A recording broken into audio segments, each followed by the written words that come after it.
The ocean roars beneath a battered wooden hull, waves crashing like thunder as sailors cling to the rigging, eyes scanning the horizon for signs of land or peril.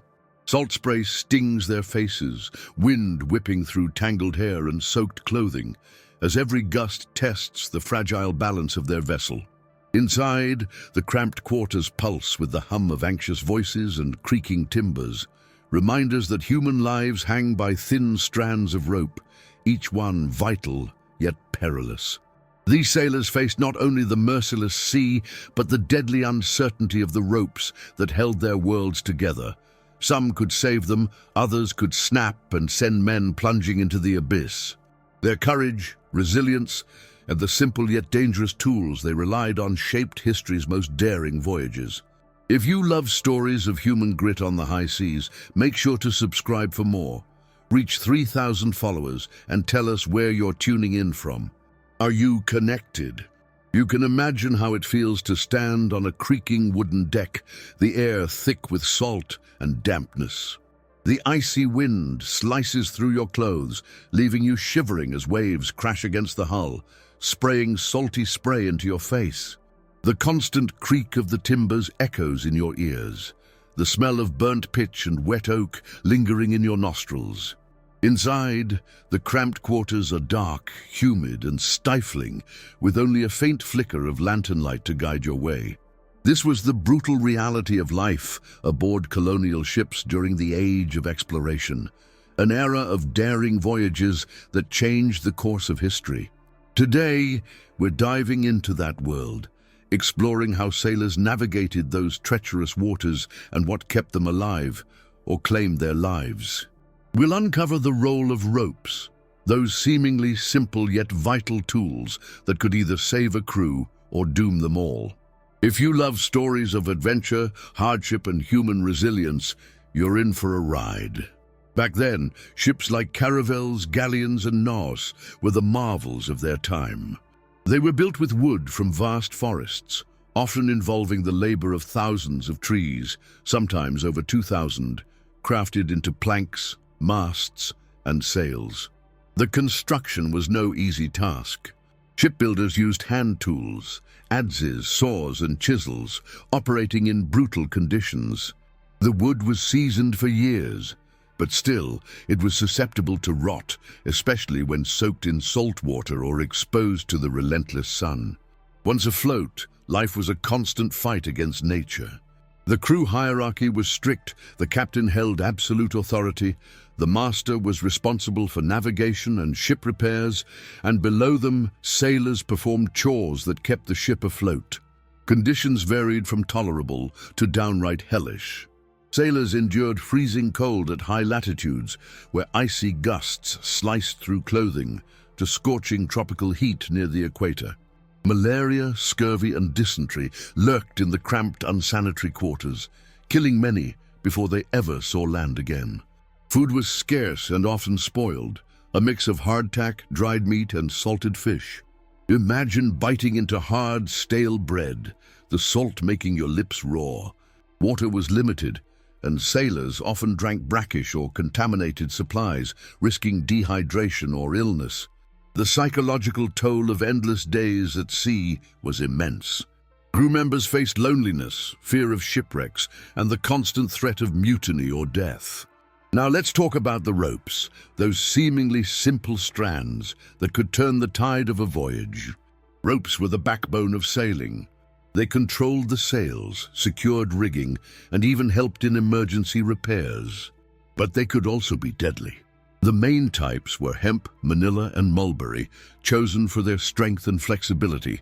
These ropes had to withstand brutal conditions, salt, wind, and the constant tension of the sails. Imagine a sailor hauling on a heavy rope during a fierce storm.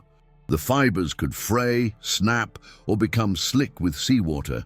A sudden rope failure could mean a sail ripping apart in the gale, or worse, a crew member being dragged overboard. Ropes were often tied with knots like the bowline or clove hitch, but those could slip if not secured properly, especially in chaos. The sixth strand or twist in ropes sometimes unraveled under strain, turning what was meant to be a lifeline into a deadly trap. There were 6 main types of ropes that could save or kill: halyards for raising sails, sheets to control the angle, braces to adjust the yards, mooring lines for docking, signal halyards for communication, and appurtenant lines that kept everything in place. Each had its moment of danger. A sailor working aloft, climbing the mast to reef a sail in a storm, risked falling, sometimes into the angry sea below. Ropes could also become frayed or tangled, leading to accidents that could wipe out entire crews in a heartbeat. Navigation was another technical marvel.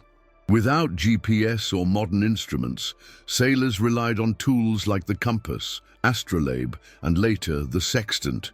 These devices, combined with careful observation of stars, sun, and ocean currents, guided ships across the vast, unpredictable Atlantic, Indian, and Pacific Oceans. Yet navigation was an art of guesswork, patience, and skill. A single miscalculation could send a ship off course, leading to weeks of starvation or wreckage on unseen reefs. Life aboard these ships was a brutal test of human endurance. The constant noise of creaking wood, howling wind, and crashing waves was deafening. Seasickness was rampant, and psychological stress was just as deadly as hunger or injury. Men faced loneliness, the threat of death at every turn, and the gnawing uncertainty of whether they'd ever see land again. Many sailors, after months or years at sea, were forever changed, traumatized by storm, disease, and the loss of comrades. So as we look back at this tumultuous chapter, remember, behind the grand tales of discovery and conquest were individuals, ordinary men pushed to their physical and mental limits.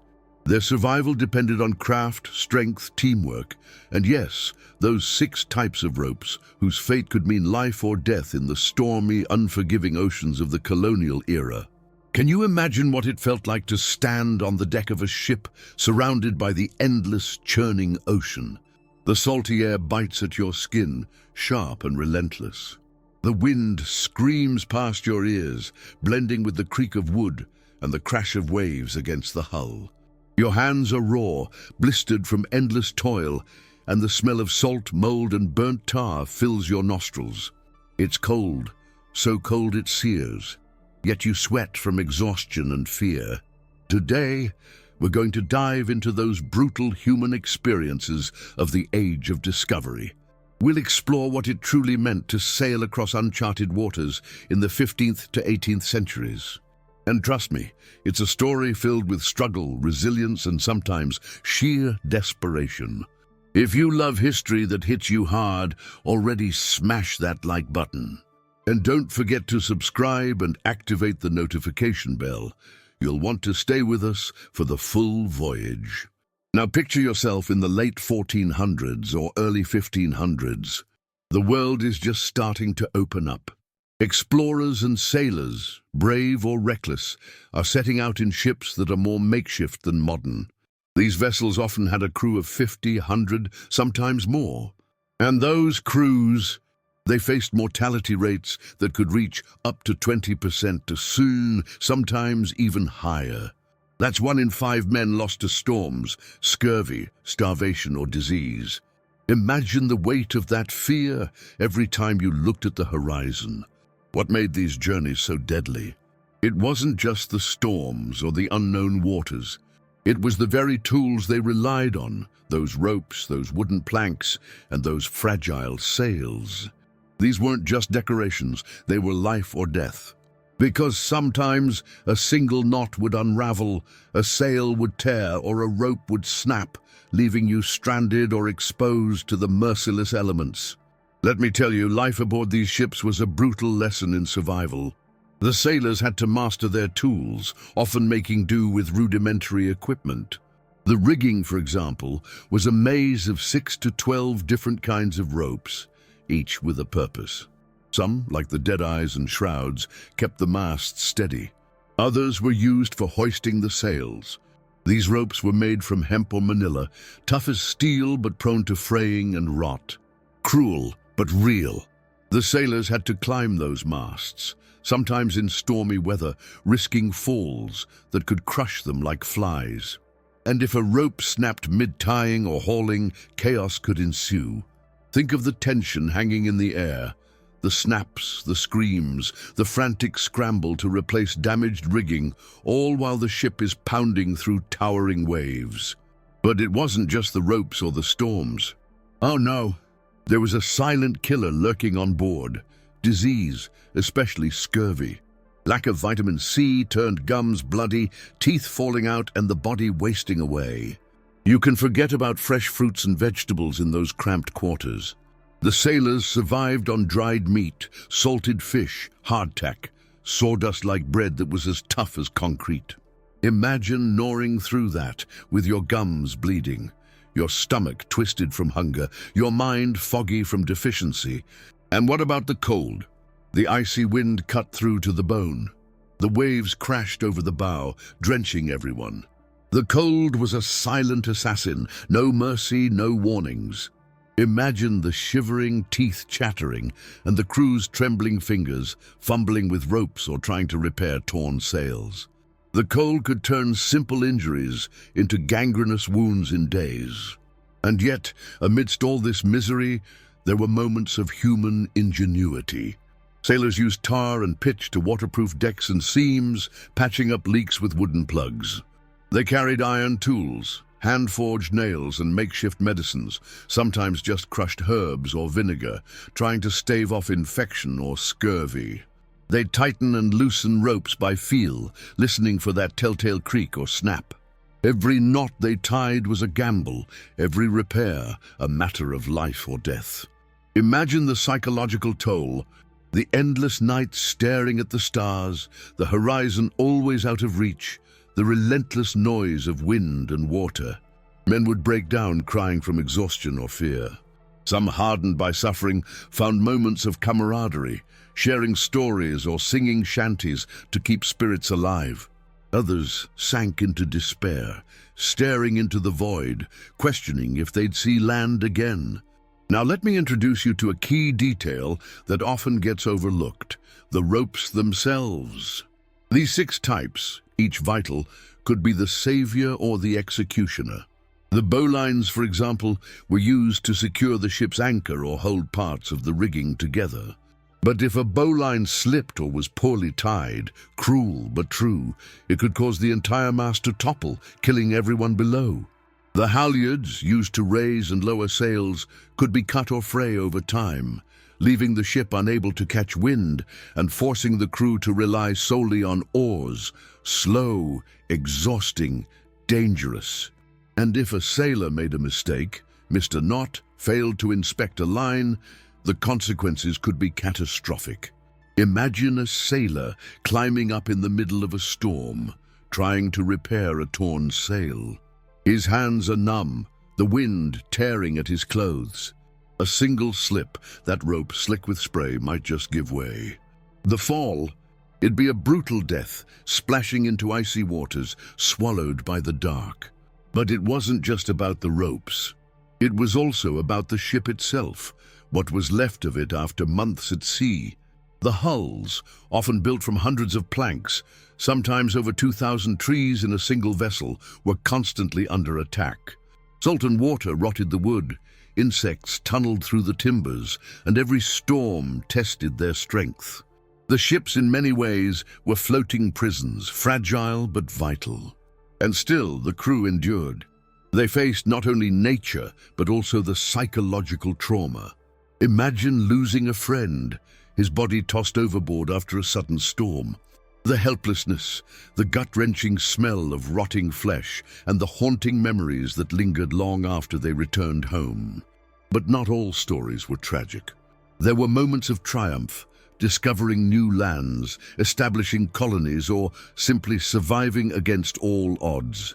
These sailors, with their raw hands and weathered faces, risked everything in pursuit of a dream.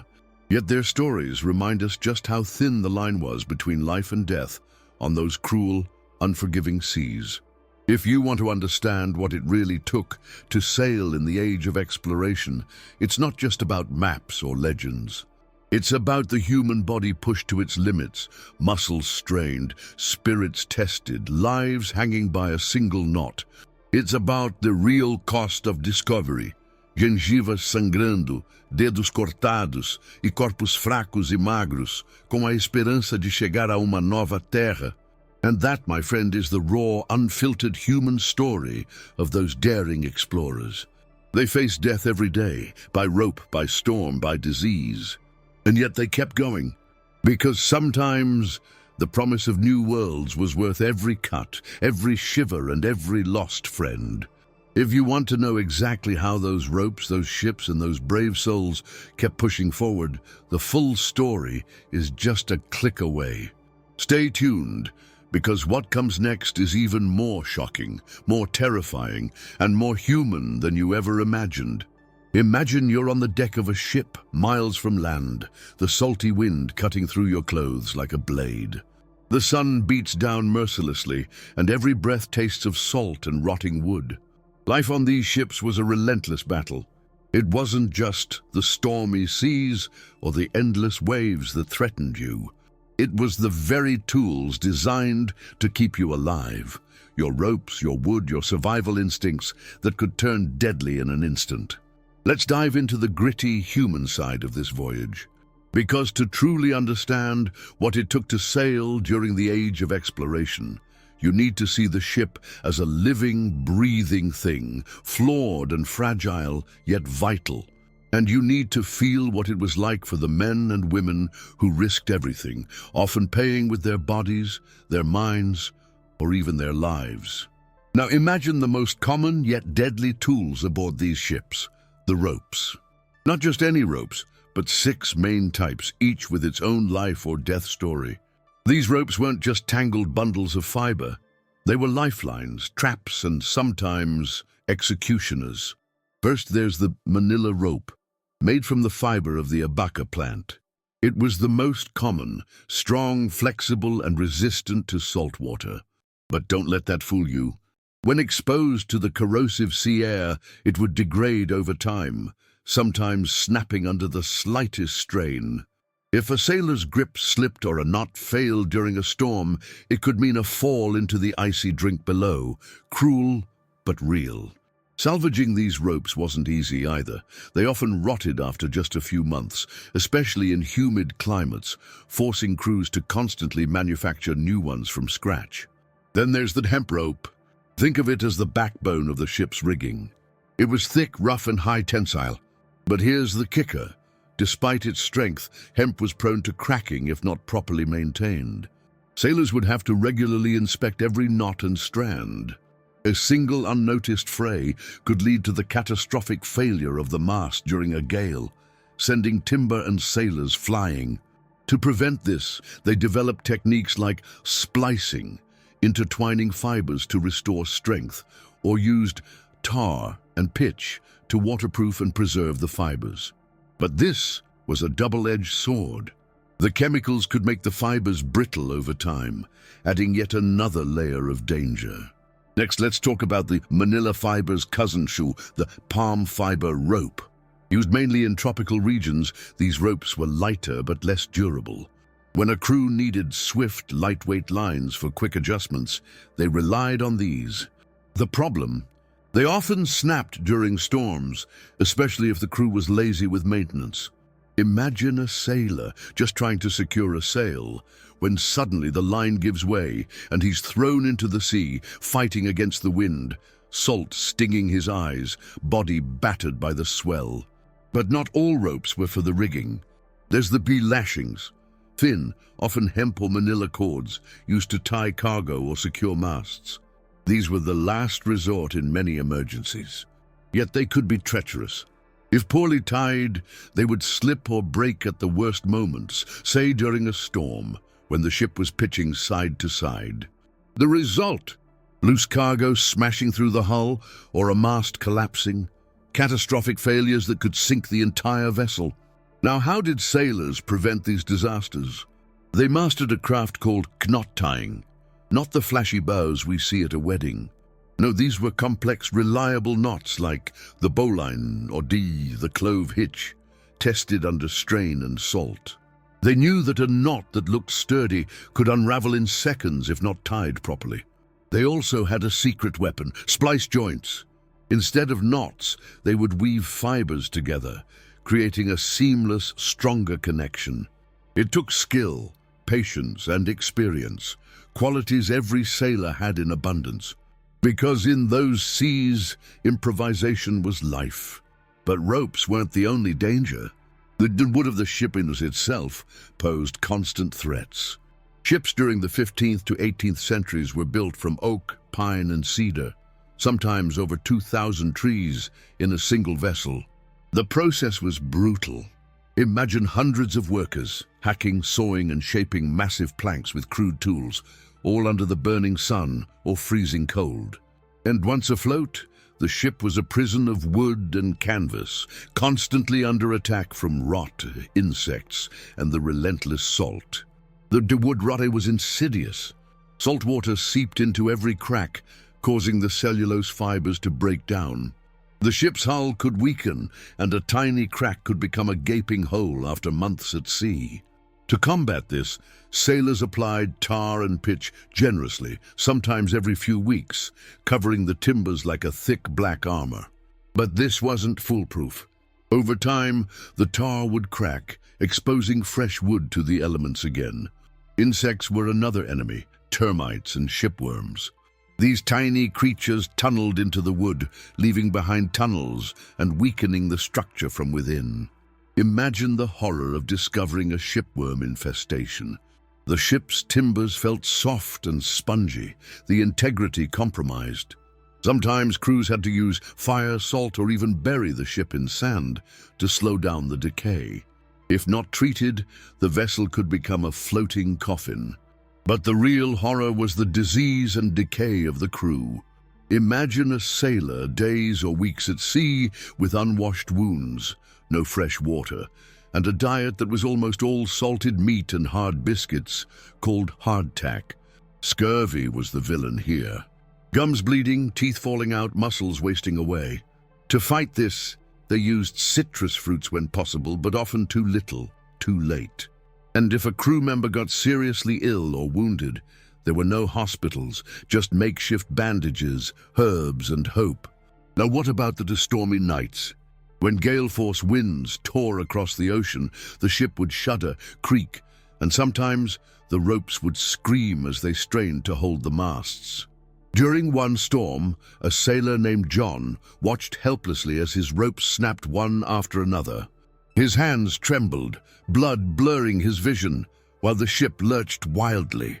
He knew that the next failure could mean losing the mast or even the entire ship. And if the mast came crashing down, it was like a giant tree falling on a house, wreckage and chaos. And still, sailors improvised. They used clamps, makeshift lashings, and even scrap metal to reinforce broken lines. They'd tie knots in a panic, sometimes with bloodied fingers, just to hold on long enough for rescue or dawn. Because surrender was unthinkable. The human spirit on those ships was fierce, fighting against the elements, against their own bodies, against despair. Contrast this with today. Modern ships are built from steel or composites with synthetic ropes that can last decades. They have computers, GPS, and rescue teams. Back then, every day was a gamble. Your body, your ship, your life hanging by a fragile filament of fiber and willpower. So if you're wondering how sailors survived all this, how they kept their ships afloat and their spirits intact, it's in the details. The knots, the tar, the improvisation. It's in their resilience, their mastery of craft, and their unyielding will to reach new worlds. Because behind every voyage, behind every discovery, is a story of dozens of ropes that could save or kill, of timbers that could hold or break, of men and women who faced death, blood, and madness, all for a glimpse of something beyond the horizon. And if you want to know exactly how these ropes were made, how they were maintained, and how sailors learned to survive the worst, trust me, it's a story you won't want to miss. There's a video here on the card that dives even deeper into the technical marvels and human stories that kept those ships sailing. Because understanding their struggles makes us appreciate how far we've come and how much courage it took just to survive those deadly, beautiful seas. Imagine yourself on the deck of a wooden ship hundreds of years ago. The salty air is thick, almost suffocating. The sun beats down mercilessly, reflecting off the shimmering waves that crash against the hull. You feel the cold, biting wind cut through your clothes, and each breath tastes of salt and ash. The ship is a living, breathing beast, groaning, creaking, alive. But beneath that life, lurking dangers threaten to tear everything apart. Now picture the crew, men and women hardened by storms, battered by the elements, and pushed to their physical and mental limits. They're clutching ropes, trying to patch up torn sails with trembling hands. They're battling despair, exhaustion, and sometimes even madness. The human body, bloodied gums, trembling limbs, torn muscles, becomes the battlefield. This isn't just a story of ships crossing oceans. It's a story of survival against the raging seas, against the elements, and against their own bodies. And at the heart of it, the ropes, the materials, the improvisations they relied on, those fragile threads that could be life or death. Let's start with a simple truth: the ropes. Back then, sailors didn't have synthetic fibers or nylon. They used natural materials, manila hemp, oak, or jute, that they had to extract, process, and maintain with relentless care. These ropes were the backbone of every voyage, holding masts steady, securing sails, and sometimes, just sometimes, saving lives. But these ropes weren't invincible. Think about the constant strain. Every gust of wind, every surge of the wave tested their strength. Over time, they frayed, they rotted, they snapped. And when they did, chaos ensued. Imagine a sailor caught in a storm, his grip slipping as the ship lurches. His ropes start to unravel, crack, snap, and fall into the sea. The mast wobbles, threatening to topple, threatening to rip the ship apart. The chaos is deafening, the roar of wind, the crash of timber, the screams of men fighting to hold everything together. In those desperate moments, improvisation was everything. Sailors used everything at their disposal: clamps, makeshift lashings, even scrap metal. They'd tie knots in a frenzy, bloodied fingers working blindly in the dark. Sometimes they'd use strips of cloth torn from sails, or bits of wood fashioned into braces, all to keep the ship afloat, to delay the inevitable collapse. But it wasn't just the ropes that posed danger. The materials used to make them, fiber, tar, and preservatives, sometimes worked against the sailors. Ropes coated in tar, for example, would become sticky and heavy, attracting barnacles and larvae. These tiny invaders would gnaw at the fibers, accelerating decay. And if the ropes frayed or broke, it could mean losing the mast, the rudder, or worse, death. The physical toll on sailors was brutal. Imagine the strain of working in freezing, icy waters, with wind slicing through your skin, gingivas bleeding, teeth falling out from scurvy or malnutrition. Their hands, once strong and steady, became a tangle of calluses and cuts. Many suffered from frostbite, dehydration, and starvation. And still, the ship had to keep moving. The psychological impact, it was devastating. Imagine being trapped in a floating prison, miles from land, with no certainty of rescue. Each rattle of the rigging, each creak in the wood, might be the last sound you hear. The constant threat of sinking, of being swallowed by waves, creates a background hum of anxiety. Men and women often battled despair, fighting thoughts of giving up. But surrender, that was unthinkable. Their resilience became their weapon. Stories of survival in those moments are astonishing.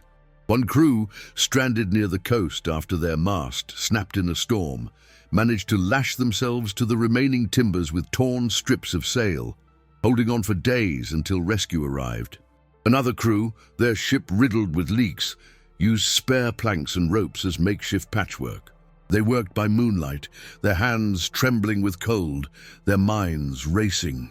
They knew that failure meant death, either from sinking or starvation. But how did they learn to survive such chaos? It was passed down from generation to generation, stories of knots, of patching, of improvising. They mastered the craft of rope making, understanding that quality mattered. A good rope could last longer, resist decay. A poor one, it was a ticking time bomb. And it wasn't just strength, it was also how they treated their materials. Sailors knew to inspect their ropes daily, to oil and tar them, to replace frayed sections before catastrophe struck. They devised new knots, like the bowline or the clove hitch, that could be tied quickly and hold under immense stress. These weren't just practical tools, they were lifelines. Now contrast all that with today. Modern ships are made of steel and composites. Synthetic ropes last decades, resist rot and salt, and don't need constant upkeep. GPS, radar, and rescue teams mean help is always just a call away. Back then, the voyage was a gamble with every fiber of your being. Think about that. Every sailor's journey was a testament to human courage. Every knot tied, every patch sewn in the dark, these moments shaped their character. They endured pain, fear, and the unknown, all to reach new worlds, to discover, to expand horizons.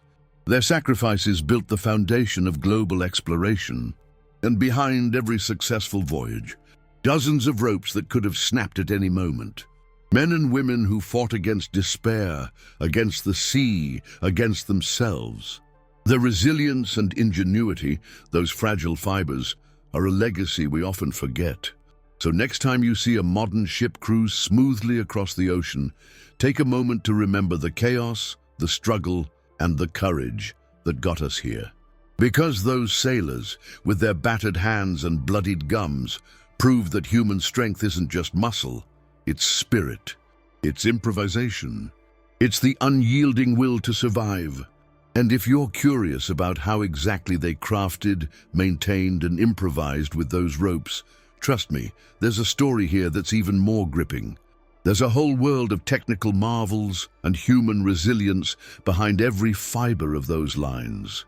Just check out the video on the card. It dives deep into the craft of seamanship that kept those ships afloat and those lives alive. Because in the end, the story isn't just about ships or oceans. It's about people, ordinary people facing extraordinary dangers. Their sacrifices, their struggles, and their unbreakable spirits remind us how far we've come and how much courage it took just to survive those deadly, beautiful seas.